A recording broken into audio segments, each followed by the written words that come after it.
So we come now into our final section of Byron, which is also kind of the main event, which is Don Juan. I'm specifically pronouncing it Don Juan. Obviously, the kind of a more correct pronunciation would be Don Juan, but Byron plays with this and makes it obvious by the various rhymes that he puts in that it needs to be Don Juan, which is kind of feeds into the whole facetious nature that he has. If you come down to the very first slide on Don Juan here, which I just have a small quote from one of Byron's letters, he says, Don Juan is meant to be a little quietly facetious upon everything.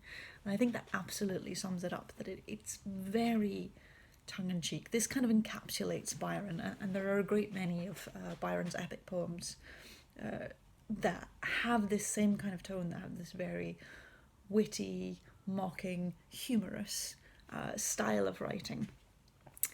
So we're just kind of looking at if you come on to the next slide here, we're mostly just looking at the first canto today. There are 17 cantos, so this canto in my book, and I'm afraid I don't have my copy of the Romanticism anthology because it's at St Mary's, and I don't think that is sufficiently urgent that I have to go back and get it. But canto 1 takes about 50 pages in my copy here, and there are 17 of them.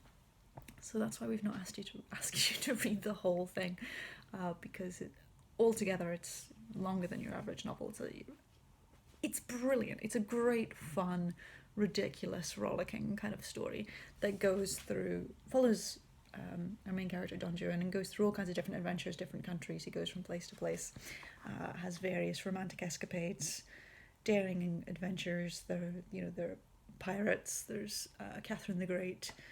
Deserted islands. All kinds of stuff that's going on. It's fantastic. We have quite an interesting rhyme scheme here, which is the Ottava Rima rhyme scheme, which I've written out there, ABA. BABCC, which means he has an awful lot of rhyming to do, and enjoy the rhymes, because some of them are so clever, and sometimes you can really see him setting something up and then putting in a sort of a mischievous rhyme or something that means you have to say it kind of rather awkwardly. We'll start, before we kind of go into the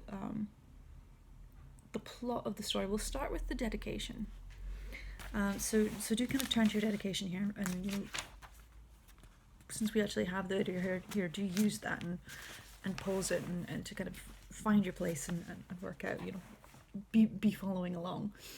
So the dedication is to Robert Southey, who I imagine we will have come across at least anecdotally by now. But Southey is he was a poet laureate, which kind of is a position of great authority. You're kind of commissioned to write all sorts of poems on all sorts of momentous occasions, and it's kind of expected. There's an understanding this is the greatest poet in the land, is the kind of assumption of poet laureate, which it's a slightly cursed position, and I think even today it's seen as being a slightly cursed position, because poets kind of have there's an idea that poets have to be subversive. They have to be outside of the establishment. So any poet who is within the establishment and is writing things that the crowning country is requesting isn't quite doing their role as poet laureate. And Southey was very respected, but also very widely criticised for the works that he wrote. But he's a lake poet. He's what we often sort of call the lake poet, a friend of Wordsworth and Coleridge, somebody who kind of interacted with them and talked a lot about them. Now, that being set up, I think it's clear pretty quickly that it's a facetious dedication, and that what Byron is doing with this whole dedication is saying, I'm not one of them. He starts off the dedication, Bob Southey, you're a poet. Like it's not, oh great Robert, it's Bob, and representative of all the race, although 'tis true you've turned out a Tory at last. He's starting to say, okay, we've worked out what you are, but no, never mind.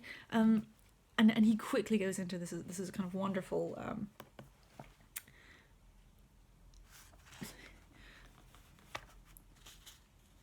the wonderful the simile of the 420 blackbirds in a pie, with all the lakers in and out of place, a nest of tuneful persons, and to my eye like 420 blackbirds in a pie. So these kind of great poets are being compared to singing blackbirds, and singing blackbirds that aren't just singing wild in nature as perhaps they would have approved of being thought of as blackbirds sitting in trees singing their true songs. But no, they're in a pie, and they're singing for the king. If we know the kind of the song 420 blackbirds baked in a pie.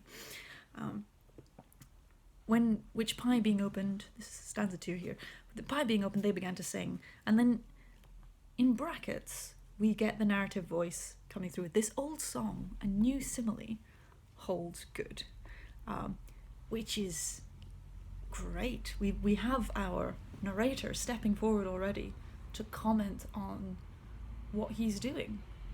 He's actively writing the poem. He's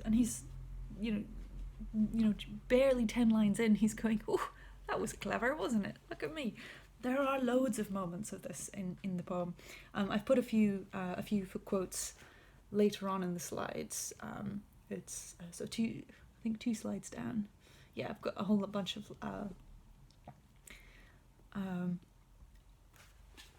quotations where he sort of says, "Oh, I should say this, but actually the rhyme would be better if I say this, so this is the word I'm going for." So it's a self-conscious poem in that way. To kind of take your time with this introduction and look through Wordsworth, stanza 4. He goes, Wordsworth, in a rather long excursion, has given a sample from the vasty version of his new system to perplex the sages. 'Tis poetry, at least by his assertion. So he's just kind of saying, what is the point of these poems? They're so long, they're so confusing. Stanza 5 is really on the nose here. You gentlemen, by dint of long seclusion from better company, have kept your own at Keswick. Keswick being in the Lake District. And so he's saying, look, you've spent too long away from other people, away from life and society and engaging with the real world, that it's just the few of you up there, and you're all kind of going a little bit mad. And though still continued fusion of one another's minds, at last have grown to deem as the most logical conclusion that poesy has wreaths for you alone. Saying you think the only good poetry is the poetry that you're writing. And then he throws in, there is a narrowness in such a notion which makes me wish you change your lakes for ocean. Which, whether he's telling them to jump in the sea or at least just get on a ship and go somewhere else so he never has to deal with them, it's pretty irreverent. It's a very cheeky way to talk about poets who are very well respected. And there are plenty of people who are criticizing what Wordsworth and Coleridge and Southey are doing. Lots of kind of, I suppose, academic reviews and discussion saying, "Oh, well, we don't like this, we don't think this is good." And Byron's just sort of sticking his tongue out at them all, just going, "Yeah, you're full of yourselves. This is a lot of nonsense." And so through the rest of this introduction, he kind of says, "Well, I'm not going to do that. I'm not going to be so self-important to say that mine is the only way of writing." And this kind of leads us on quite nicely to the first canto. It is an epic form, I think. So there's a sense that he's writing in a great epic tradition, of the kind of sort of the Iliad and the Odyssey. This huge story told in verse, but he's not doing that seriously. And it is a great epic story. It is one man's epic journey through many lands, through many different adventures. But we go back to that being a little bit facetious. So let's...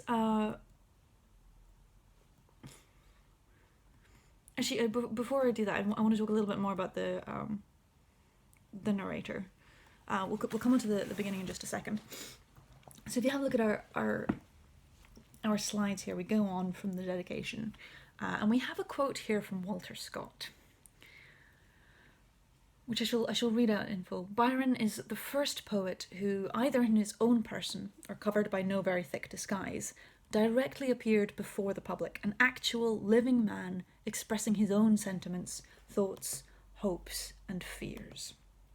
Right, Walter Scott, great novelist of the time, very, very celebrated, real kind of bestseller.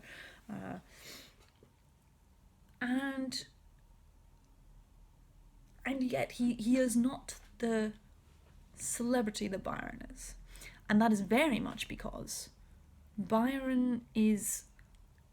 It's very difficult to separate the character of Byron, the persona, the personality, the real historical figure, from the works. Because, I mean, this narrative voice that comes through here is first person. It's I want a hero. The poem starts. And that is, okay, maybe we can say this is a poetic voice. Maybe it's Byron. But it slips between being involved in the narrative. So I think it's very early on. It's the 24th stanza. If you have numbered stanzas, if not, it's line 185. For the first time, we suddenly get the narrator stepping into the story, saying, "And so I interfered with best intentions. I think the foolish people were possessed, for neither of them could I ever find." So he's talking about Don Juan's parents at this point, and they're quarrelling, and he's saying, well, I came in to lend a hand, and suddenly going, oh, you are a character in this story. Okay, great. So you're not Byron. You can't be Byron. And then Juan, who at this point is a little boy, throws a pail of water over the narrator's head. And so the narrator kind of comes across as a bit foolish and a bit cantankerous. But through the course of the poem, at various different points, we get little hints about Byron's life and references to things that are happening at the moment. So we say this isn't something that proposes to have been written in the past, have been written at the time of Don Juan. That it's modern. We engage with these characters. So he's playing with boundaries, and he's not being super careful. This is exactly what it is. One of his other great poems, which is definitely worth looking at, is Childe Harold's Pilgrimage, where even more people were looking at it as a kind of autobiographical poem, which is absolutely not, because lots of adventures happen that didn't directly happen to Byron, but could be seen as analogous to happening to Byron. And at one point Byron went, well, everybody seems to think this is me, so fine, yes, it's me. And then continue to do more outrageous and absurd things within the poem that he couldn't possibly have done. So he is playing with that. He is putting his own voice into the poem. But I don't think we can ever entirely forget that it is a performed persona. He's happy to put in quite scandalous things. And just sort of play with that and laugh at what people think of him. Taunt them, say, okay, Ryan, you think this about me? Great, I'm going to pop that in there. I'm going to emphasize it or diminish it in some ways.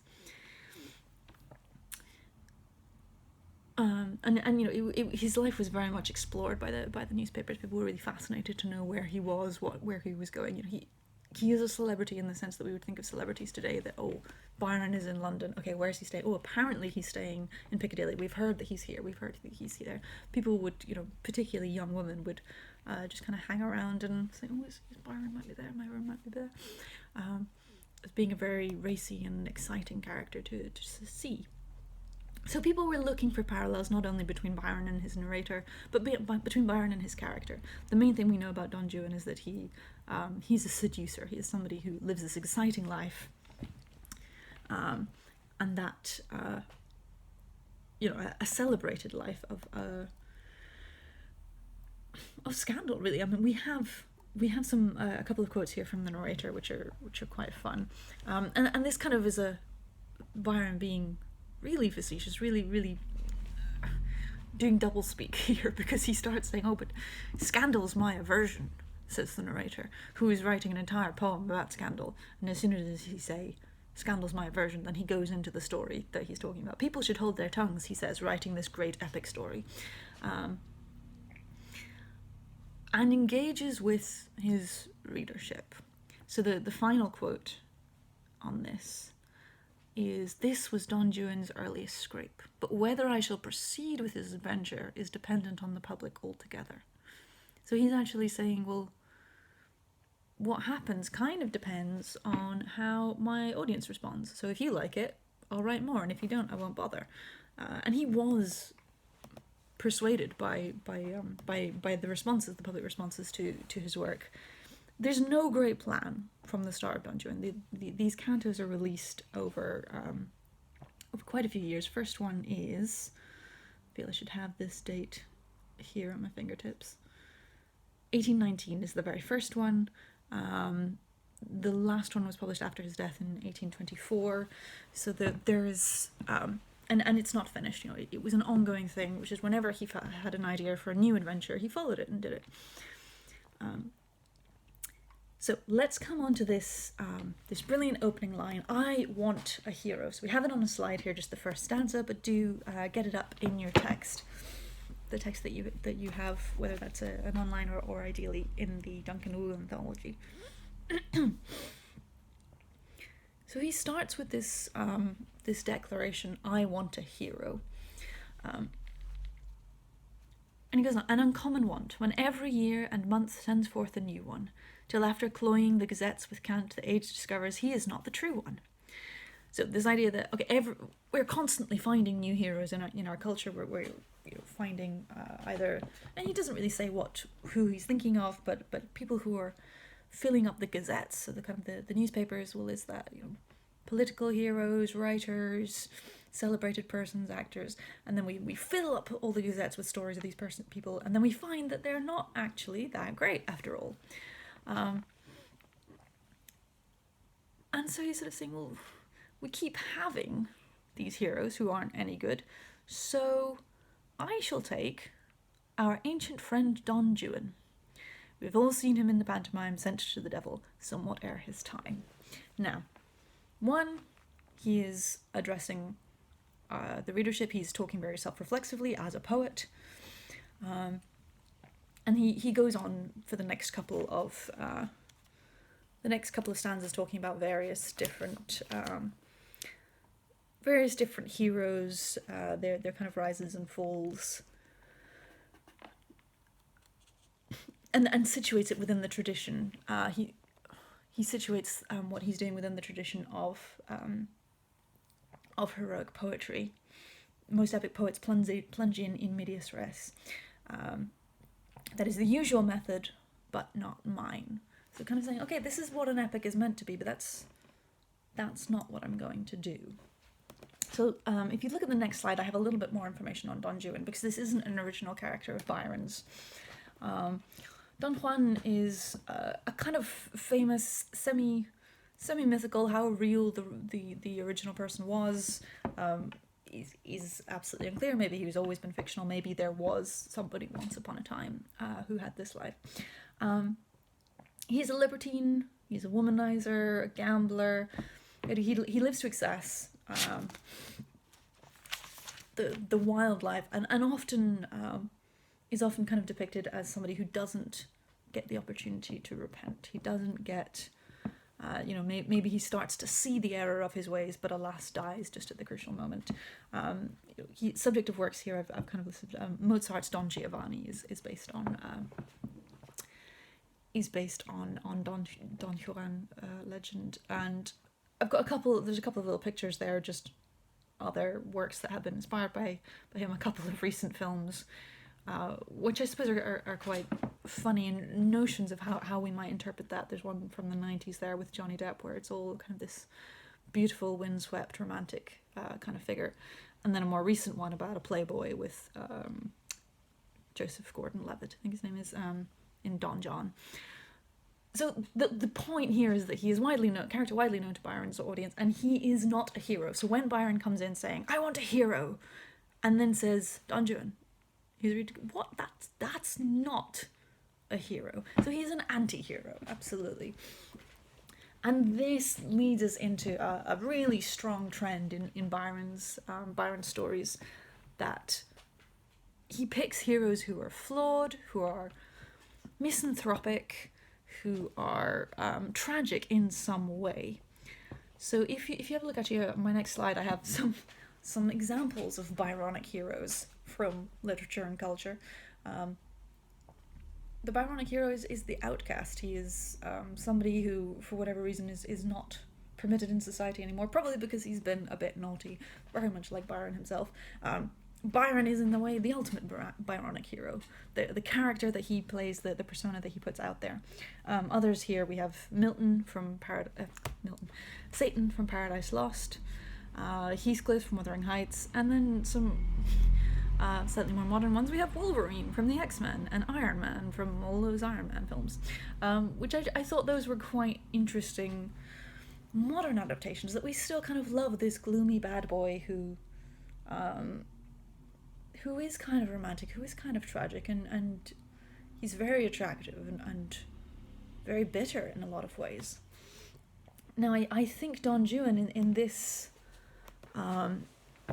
particular canto, particularly that we're looking at here,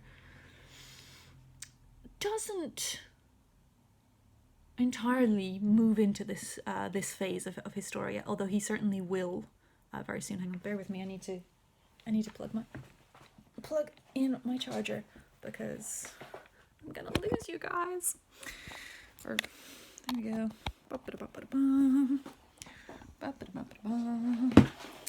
Seamless. I know how to use technology. Nothing happened. Yes. So, where are we?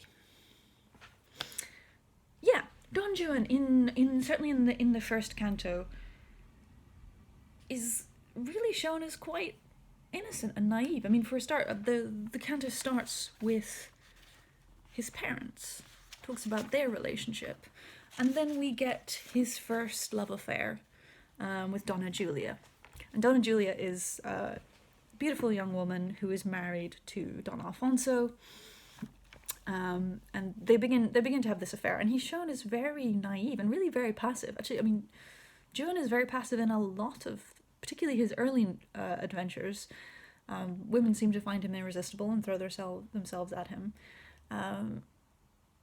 You're like, oh, okay, right, fine. He's having this life. He's not yet wicked, and we do see some really wicked characters in Byron. We have characters like Manfred, in the poem Manfred, which obviously those of you who did Gothic will know that Manfred is a good character name from Gothic literature of the big patriarchal bad guy. And in Byron's poem Manfred, we don't entirely know